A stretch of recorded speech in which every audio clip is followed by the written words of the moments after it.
ইকবালের মতো একজন খেলোয়াড় যদি আমরা দলে পেতাম এই বড় টুর্নামেন্টে, তাহলে দল অনেক উপকৃত হতো, কোনো সন্দেহই নেই। তার প্রেজেন্স মাঠে, তার ব্যাট কথা বলছে। তিনি ভালো ছন্দে ছিলেন, তো আমরা তাকে মিস করলাম। আমাদের আশা ছিল যে তিনি হয়তো এই টুর্নামেন্টটা খেলবেন, তো তারপরেও এটা তার একান্ত নিতান্তই ব্যক্তিগত সিদ্ধান্ত। আমরা তার ব্যক্তিগত সিদ্ধান্তের প্রতি সম্মান জানাই এবং বাংলাদেশ ক্রিকেটের তিনি একটা উজ্জ্বল নক্ষত্র, তো তাকে নিশ্চয়ই বাংলাদেশ ক্রিকেট মিস করবে এবং তিনি দলে থাকলে আমার মনে হয় যে দল অনেক উপকৃত হতো, স্পেশালি টপ অর্ডার অনেক উপকৃত হতো। ভাইস ক্যাপ্টেন রেখেছিলেন কিন্তু এবারে বিশ্বকাপে আপনারা কোনো সব অধিনায়ক আমরা এখানে দেখি, এটা কি পরিকল্পনাতেই ছিল না নাকি শেষ পর্যন্ত পরিকল্পনা থাকে? আর যদি না থাকে তাহলে কেন? অ্যাকচুয়ালি আমাদের কাজটা হচ্ছে, আমাদের জব ডেসক্রিপশনের মধ্যে হচ্ছে যে জাতীয় দল নির্বাচন করাটা, এবং নির্বাচন করে দেওয়ার পর বোর্ডের তরফ থেকেই তারা নির্ধারণ করেন যে কে ক্যাপ্টেন হবেন এবং কে ভাইস ক্যাপ্টেন হবেন। তো শান্ত তো এর আগের থেকেই ক্যাপ্টেন হিসেবে ছিল, তো এই চ্যাম্পিয়ন্স ট্রফিতে ভাইস ক্যাপ্টেন কেন রাখা হয়নি কিংবা প্রয়োজন হলে কে সে জায়গায় দায়িত্ব পালন করবে, আমার মনে হয় যে এটা হয়তো ক্রিকেট অপারেশনস কিংবা বাংলাদেশ ক্রিকেট বোর্ড সঠিক জায়গায় যারা নাকি আপনাকে সঠিক উত্তরটা দিতে পারবে।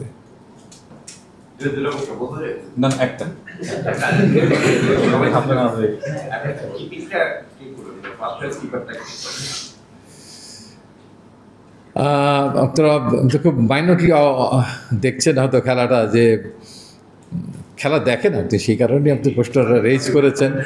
ওয়ানডেতে আসলে আমাদের আফগানিস্তানের সঙ্গে মুশফিক আহত হয়, তার ফ্র্যাকচারের কারণে তিনি অনেকদিন বাইরে ছিলেন, আবার কিছুটা ব্যথা পেয়েছেন বিপিএলে, এবং লাস্ট যে ফিজিও রিপোর্টটা আমাদের হাতে এসছে সেটার অতি সত্বর চিটাগংয়ে তাকে আবার গ্লাভসে দেখা যাবে, এবং দলের সোফার যা পরিকল্পনা এখন পর্যন্ত আমি যতটুকু জানি সেখানে তিনি কিপিং করবেন, তিনি সেই চয়েসে তিনি সবচেয়ে এগিয়ে আছেন।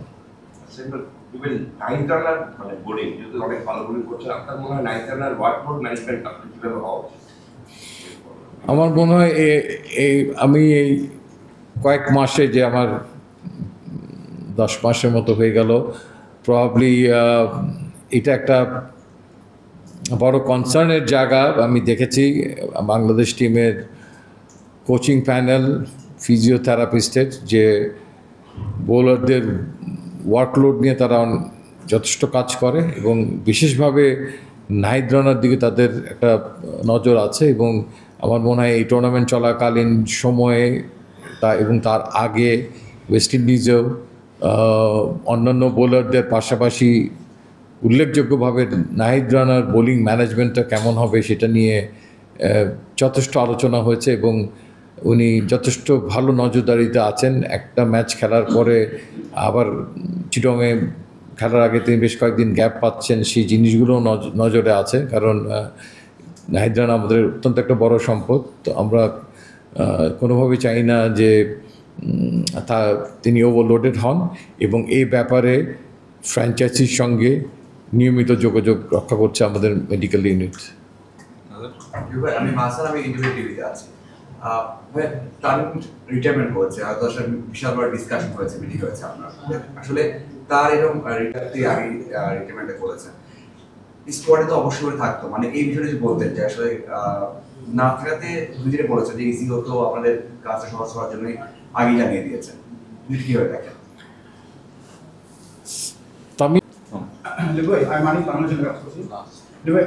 যেহেতু টিম নিয়ে আলোচনা হচ্ছে অনেক কিছু, এখন রিয়াদ ও মুশফিক এই টিমের সবচেয়ে এক্সপিরিয়েন্স প্লেয়ার, তো অন্যরা এখন তাদের পরবর্তী প্রজন্মের বিষয়, এই টিমটা আসলে চ্যাম্পিয়ন্স ট্রফির মতো একটা টুর্নামেন্টে কতটুকু যেতে পারে? আপনি আসলে আপনার ক্রিকেটের দৃষ্টি কোন থেকে দেখতে পারেন যে আসলে আমরা কতদূর যেতে পারি? আমাদের কি সেমিফাইনাল বা এরকম আরো উপরে যাওয়ার সম্ভাবনা আছে কিনা?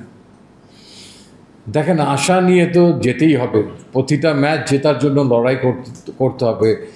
তো সেই আশাটা তো নিশ্চয়ই থাকবে, তবে সেই আশাটার প্রতিফলন তো মাঠে ব্যাটে বলে আমাদেরকে ঘটাতে হবে।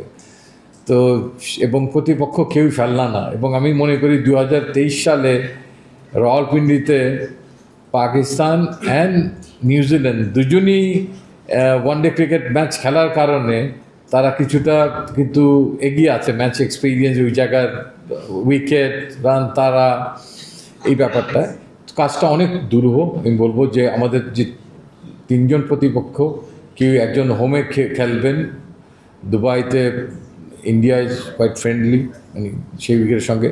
তো এটা অত্যন্ত প্রশংসনীয় একটা অ্যাচিভমেন্ট হবে যদি আমরা রিয়েলি এই উত্তীর্ণ হয়ে পরবর্তী পর্যায়ে যেতে পারি এই প্রাথমিক পর্যায় থেকে। But is huge challenging, but ওই চ্যালেঞ্জ নেওয়ার মতো একটা পর্যায়ে বাংলাদেশ ওয়ানডে দলটা আছে, সেটা বলেও আমি বিশ্বাস রাখি। লাস্ট কোয়েশ্চেন, ভাই এক্সপেরিয়েন্সের পার্সপেক্টিভ থেকে আসলে আপনি এই চ্যাম্পিয়নশিপ টিমটা কেমন দেখছেন? যদিও তামিম হয়তো অনেকদিন খেলে নাই, সাকিব লিটনও নাই এই টিমে, আপনি আসলে ওই জায়গা থেকে আসলে টিমটা কেমন দেখছেন? টিম আপনি যেটা বললেন যে অলওয়েজ আমরা অ্যাভেলেবল বেস্ট প্লেয়ার্স অ্যান্ড কম্বিনেশনের জায়গাটা খুঁজি, তবে এখান থেকেও নিউ এক্সপিরিয়েন্স হতে পারে। মানে যে জায়গাটা আমাকে ভাবাচ্ছে, আমি যেটা বলার চেষ্টা করেছি যে আমাদের স্ট্রেংথের যে জায়গাটা ছিল সেই জায়গাটা বোলিং লাস্ট ম্যাচগুলোতে আমরা ডিফেন্ড করতে পারিনি ওয়েস্ট ইন্ডিজ সিরিজে, সেটা আমাদের জন্য একটা শাপে বর হতে পারে যে আমরা ওই জায়গাতে পারিনি বিধায় আমরা অতিরিক্ত আত্মবিশ্বাসী থাকবো না।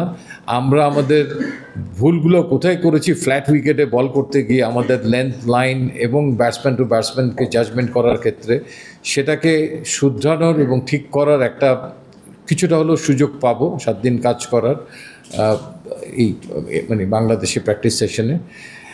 আর অভিজ্ঞতার জায়গার থেকে হ্যাঁ, অভিজ্ঞতার মূল্য ডেফিনেটলি অনেক, but at the same time আমার মনে হয় যে টুকটাক ইন্টারন্যাশনাল ক্রিকেট কিংবা এ টিম এইচপি এরকমভাবে সফর করে আমাদের এই খেলোয়াড়রাও যথেষ্ট আত্মবিশ্বাসী, এবং যখন বয়স কম থাকে তখন একটা অ্যাডভান্টেজ থাকে, দেখবেন যে দে আর মোর অ্যাগ্রেসিভ, চ্যালেঞ্জ এগুলো নেওয়ার জন্য অনেকটা তারা রেডি মানে অ্যাকসেপ্ট করতে বেশি উদ্গ্রীব থাকে, শব্দটা যেটা বললাম।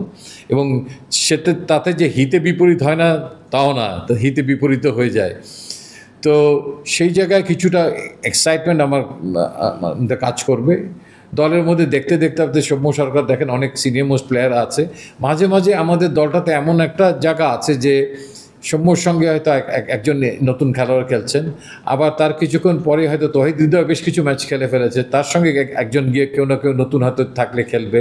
পিছের দিকে তো মাহমুদুল্লাহ, মুশফিক এরা আছেই, বরঞ্চ এখানে একটা হিউজ কম্পিটিশন আমি দেখি।